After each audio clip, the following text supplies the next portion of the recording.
وہ pizza shop پر بیٹھی مجھے کب سے کال کر رہی تھی۔ میں بار بار اس کی کال کاٹ رہا تھا۔ اس نے کہا نہیں آ رہے تو میں جا رہی ہوں۔ میں جو محلے کے بزرگوں کے ساتھ چائے والے کی دکان کے باہر تاش کی گیم کھیل رہا تھا۔ میں نے اس کو میسج کیا کہ میں راستے میں ہوں اور آ رہا ہوں۔ فوراً محلے کے ایک بچے کی سائیکل لے کر میں پیزا شاپ پہنچا۔ جب سائیکل کو سٹینڈ پر لگانے لگا تو گارڈ نے کہا چل بھائی کھسک یہاں سے، یہاں پر بڑی بڑی گاڑیاں کھڑی ہوتی ہیں، تیری سائیکل نہیں۔ میں نے اس سے کہا کہ آج تک آپ اپنی چھوٹی سوچ کی وجہ سے گارڈ ہی ہو۔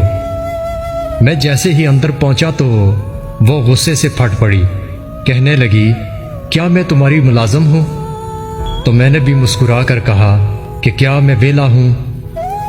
خیر اس نے پیزے کا آرڈر دیا۔ میں نے دھیرے سے کہا 7 نگٹس بھی لے آئیے گا۔ اس نے مجھے کہا کہ کیا مسئلہ ہے، کب تک یوں ہی ملتے رہیں گے؟ میں نے کہا کہ جب تک میرے والد نہیں مان جاتے۔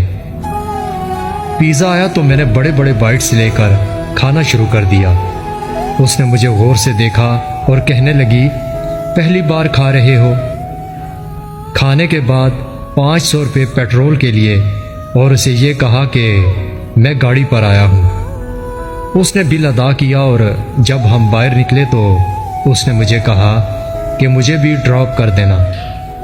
میں جیسے ہی سائیکل لے کر اس کے قریب آیا تو پتہ نہیں کیوں وہ چلا اٹھی تم واقعی ہی منحوس ہو۔ اس سے پہلے کہ وہ اپنے 500 روپے جو اس نے مجھے پیٹرول کے دیے تھے مجھ سے مانگتی، میں نے اپنی سائیکل دوڑا دی اور جلدی سے نکلنے والی بات کی۔ اس میں کوئی شک نہیں کہ وہ مجھ سے بے حد محبت کرتی ہے اور مجھے بنانے والی بھی وہی ہے۔